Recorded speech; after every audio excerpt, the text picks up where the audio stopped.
CCTV control centre को दिखाते हुए होती है, जहां दो औरतें एक यंग न्यू वर्कर के बारे में बात कर रही होती हैं, जो बंद कमरे में भी धूप का चश्मा पहने बैठा था। तभी अचानक सबको एक कैमरे में दो चोर भागते हुए दिखाई देते हैं, जिसके बाद कर्मचारी अपने बॉस को इसके बारे में खबर देते हैं और वो तुरंत पुलिस को बुला लेता है। ऑफिस में हर कोई सीसीटीवी कैमरे पर उन चोरों को ट्रैक करता है, पर वो चोर जल्द ही सबकी नजरों से गायब हो जाते हैं। जब चोरों का कोई सुराग नहीं मिलता और सब निराश हो जाते हैं, तो चश्मे वाला वो नया कर्मचारी उन्हें एक क्लिप दिखाता है, जिसमें पता चलता है कि दोनों चोर एक गली में छुपे हुए थे। उसकी मदद से जल्द ही पुलिस उन्हें पकड़ लेती है। उस एम्प्लॉय का नाम यो जैंग बू था। उसकी आंखों की प्रॉब्लम ऐसी थी कि वो हर चीज को स्लो मोशन में देखता था। आंखों की इसी खराबी की वजह से उसने चोरों के तेज भागने के बावजूद भी उन्हें छिपते हुए देख लिया था। यहाँ से शिफ्ट होकर पास में चला जाता है और हम देखते हैं कि जैंग बू क्लास 5 का स्टूडेंट है। वो अपने बचपन की दोस्त बोंग सू मी के साथ एक दौड़ में हिस्सा लेता है। यही वो समय था जब पहली बार जैंग को स्लो मोशन में दिखना शुरू हुआ था। जब उसके पेरेंट्स को ये बात पता चलती है, तो वो उसे डॉक्टर सियोक के पास लेकर जाते हैं, जो उसकी आंखों को चेक करके बताता है कि उसकी आंखों को एक रेयर बीमारी हुई है, जिसका नाम डायनेमिक विजुअल एक्विटी है, जिसकी वजह से वो चलती हुई चीजों के सारे डिटेल्स इतनी बारीकी से देख सकता है जैसे वो दुनिया को स्लो मोशन में देख रहा हो। ये साबित करने के लिए डॉक्टर जैंग बू की तरफ एक बेसबॉल को बहुत हाई स्पीड में फेंकता है, जिससे वो आसानी से कैच कर लेता है। फिर डॉक्टर उसकी आंखों को आराम पहुंचाने के लिए उसे हर वक्त धूप का चश्मा पहनने को कहता है। जैंग बू की डिसऑर्डर का पता चलने के बाद उसके फादर पैसा कमाने के लिए विदेश चले जाते हैं, ताकि वो अपने बेटे का सही से इलाज करा सकें।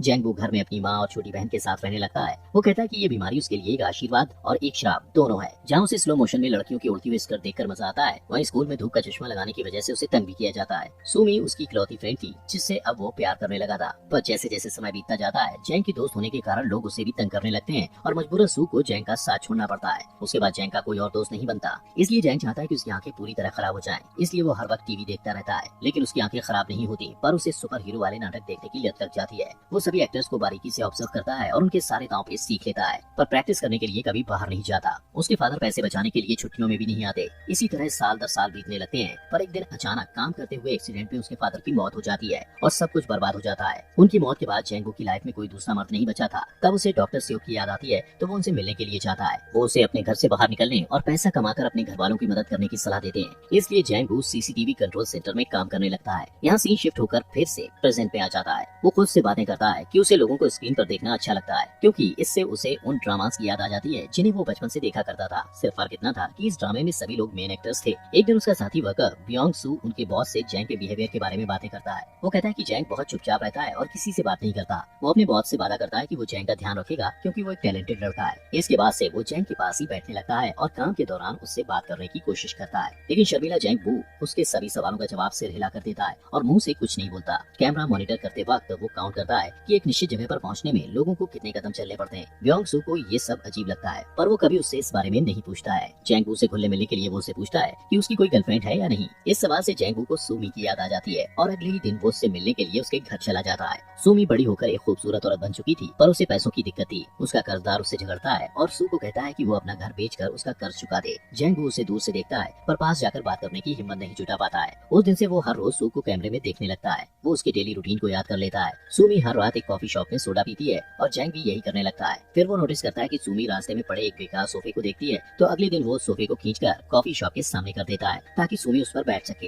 रात में सूमी की नजर सोफे पर पड़ती है, पर वो ज्यादा ध्यान नहीं देती और उस पर बैठ जाती है। अगले दिन वो तेज बारिश की वजह से बस स्टॉप में फंस जाती है। जैंग उसे मॉनिटर पर देखकर ब्योंग के साथ उसकी हेल्प करने पहुंच जाता है। वो ड्रामास के हीरो की तरह उसके सिर पर छता खोलकर उसे बारिश से बचाने की कोशिश करता है, पर सू से लफंगा कहकर वहाँ से चली जाती है। इसके बाद जैंग और ब्योंग डॉक्टर सियो के पास जाते हैं और जैंग उनसे सूमी को इम्प्रेस करने का तरीका पूछता है। वो जैंग बू से सू को फ्लास्क देने को कहता है। अगले दिन सूमी को म्यूजिकल ड्रामा में ऑडिशन देने के लिए जाना होता है, पर उसे देर हो जाती है, तो वो मैनेजर को कॉल लगाती है और उसके कहने पर ऑडिशन के लिए रास्ते में ही गाना शुरू कर देती है। उसके बढ़िया गाने को सुनकर राह चलते लोग उसे हैरत से देखने लगते हैं। जैंग बू भी फूलों का गुलदस्ता लेकर वहाँ पहुँच जाता है। सू का गाना खत्म होने के बाद वो उसे बुके देता है, पर सू को ये अच्छा नहीं लगता। वो कहती है इन फूलों की जगह वो जहर का बॉक्स ज्यादा पसंद करेगी। ये कहकर वो जाने लगती है कि तभी जैंग बू उसे उसके नाम से पुकारता है और उसके बचपन के दोस्त के रूप में अपना इंट्रोडक्शन देता है, पर वो कहती है कि उसका नाम बोंग सूमी नहीं, वो सूमी है। और इस तरह जैंग बू को पता चलता है कि आज तक उसने गलत लड़की का पीछा किया था, पर अब बहुत देर हो चुकी थी, क्योंकि अब वो उससे प्यार करने लगा था। उस दिन शाम को वो दोनों अचानक एक दूसरे से टकरा जाते हैं, जहाँ सूमी शॉपिंग करके लौट रही होती है। जैंग को देखकर सूमी जैंग से अपने राशन बैग उठवाती है। फिर जब वो जाने लगता है, तो वो उसे पूछती है कि वो बोंग सूमी को क्यों ढूंढ रहा है, तो वो कहता है कि वो बचपन से उसे चाहता है। दूसरे दिन ऑफिस में सीसीटीवी के मॉनिटर पर जैंग बू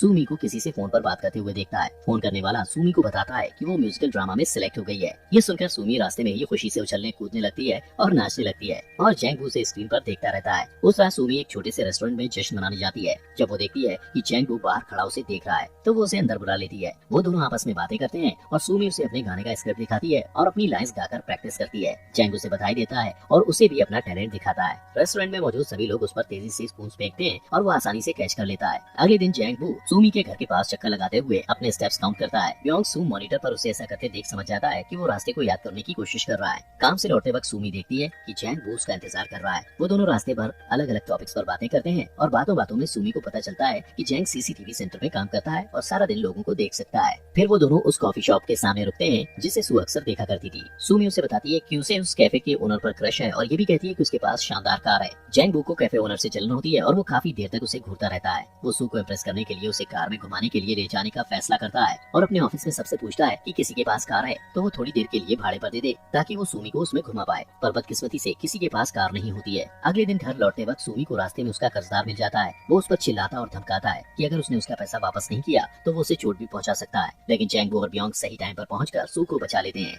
जब जैंगबू काम पर वापस आता है तो सुमी एक कैमरे के सामने खड़े होकर चिल्लाते हुए थैंक यू कहती है, क्योंकि उसे पता था कि सीसीटीवी कंट्रोल सेंटर में जैंग उसे देख रहा होगा। शाम को वो दोनों एक पार्क में मिलते हैं और काफी देर तक बातें करते हैं। जैंगबू उससे पूछता है कि अगर उसे कार मिल जाए तो वो क्या करेगी। इस पर सुमी कहती है कि वो रोज कार में बैठकर समंदर के किनारे जाया करेगी। जैंगबू को कार नहीं मिलती तो वो रोज एक लोकल बस में ट्रैवल करके उसके ड्राइवर से दोस्ती कर लेता है। उसने कैमरे पर उस ड्राइवर को रात के समय अकेले बेसबॉल खेलते हुए कई बार देखा था, इसलिए एक रात वो भी उसके साथ खेल में शामिल हो जाता है और बात बात में उसे अपनी दिल की बात बताते हुए उससे अपनी हेल्प करने के लिए रिक्वेस्ट करता है और वो मान जाता है। अगले दिन ब्योंग-सू बस ड्राइवर और जैंगबू सुमी को बस स्टॉप से पिक करके सी दिखाने के लिए ले जाते हैं। इसके लिए उन्हें बुसान जाना था। सुमी को खुश करने के लिए जैंगबू जो कुछ भी कर रहा था उससे इम्प्रेस होकर सुमी उसे पसंद करने लगती है। पर अचानक रास्ते में बॉर्डर पुलिस उनकी बस को रोक देते हैं और उस लोकल बस को दूसरे शहर में एंटर करने नहीं देते। सुमी गुस्से में पुलिस वालों से लड़ने लगती है पर ब्योंग-सू उसे शांत करता है। उनकी मेहनत बेकार हो जाती है और उन्हें सी देखे बिना वापस घर लौटना पड़ता है। सीन शिफ्ट होता है और जैंगबू का बॉस सबको बताता है कि शहर में औरतों को उठाने के केसेस बढ़ रहे हैं और उन्हें हर वक्त अलर्ट रहने की जरूरत है। ठीक उसी समय जैंगबू एक मॉनिटर पर सुमी को देखता है पर वो तुरंत वहाँ से गायब हो जाती है। वो डर जाता है और भागकर वहाँ जाता है पर वहाँ पहुंचकर उसे पता चलता है कि सुमी ने उसके साथ मजाक किया था,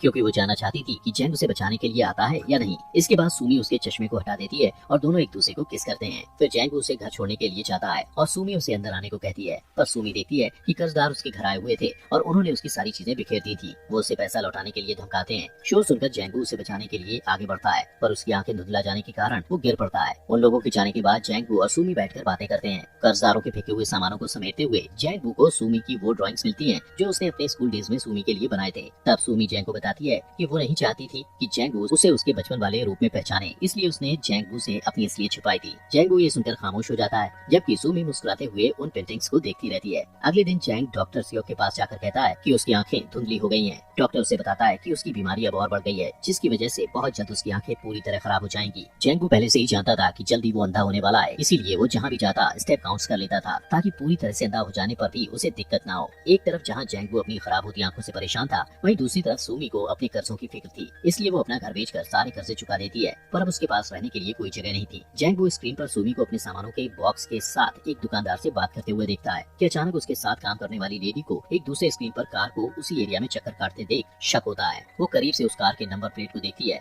और नोटिस करती है कि वो कार एक भागे हुए किडनैपर की थी। वो फौरन अपने बॉस को खबर करती है और तुरंत ही पुलिस को भी इन्फॉर्म कर दिया जाता है। पर तभी कार सबकी आंखों से गायब हो जाती है और सुमी भी जैंग की नजरों से ओझल हो जाती है। जैंग को डर लगता है कि कहीं सुमी को कुछ हो ना जाए और वो उसे बचाने के लिए साइकिल लेकर निकल जाता है। रास्ते में उसकी आंखें पूरी तरह खराब हो जाती हैं और उसकी साइकिल एक कार से टकरा जाती है जिससे वो गिर जाता है। ब्योंग-सू कैमरे में ये सब देखकर उसकी हेल्प करने के लिए जाता है। उधर एक अनजान आदमी सुमी के पास जाकर उसका हाथ पकड़ लेता है, लेकिन वो उसे कहीं ले जाता इससे पहले जैंगबू उनकी तरफ दौड़ने लगता है। इसी बीच किडनैपर भाग जाता है और जैंगबू एक बस से टकराते टकराते बचता है। तभी पुलिस वहाँ आ जाती है और सुमी को पूछताछ के लिए ले जाती है। अब जैंगबू रास्ते में अकेला रह जाता है। तभी ब्योंग-सू उसकी हेल्प करने के लिए आगे बढ़ता है। जैंगबू अपने दोस्त का हाथ पकड़ लेता है और अपनी आंखें खराब हो जाने पर दुखी होकर रोने लगता है। इस घटना को कुछ दिन बीत जाते हैं। सुमी अपनी लाइफ में बिजी हो जाती है और जैंगबू को कांटेक्ट नहीं करती। जब भी उसे जैंगबू की याद आती है तो वो सीसीटीवी कैमरे को देखने लगती है। कुछ महीनों के बाद जैंगबू उसे अपने फेवरेट कॉफी शॉप में दिखाई देता है। वो खुश होकर उसके पास जाकर हाथ हिलाती है पर जैंगबू को एक वॉकिंग स्टिक निकालकर दूसरी तरफ जाते हुए देखकर शॉक रह जाती है। वो सारे रास्ते उसका पीछा करती है और फाइनली वो उस जगह पहुंच जाती है जहाँ एक आर्ट गैलरी थी। अंदर जाने पर वो देखती है कि पूरी गैलरी जैंगबू के हाथों बनाई हुई सुमी की पेंटिंग से भरी पड़ी थी। तभी जैंगबू को अकेले में यह कहते हुए दिखाया जाता है कि भले ही उसकी आंखें खराब हो गई हैं, पर सुमी उसे अभी भी याद है। अगले दिन सुमी फिर जैंगबू का पीछा करती है। इस बार जैंगबू से पूछता है कि वो कहाँ जाना चाहती है तो सुमी समझ जाती है कि वो उसे महसूस कर सकता है। फिर दोनों एक दूसरे को हक करते हैं और मूवी खत्म हो जाती है।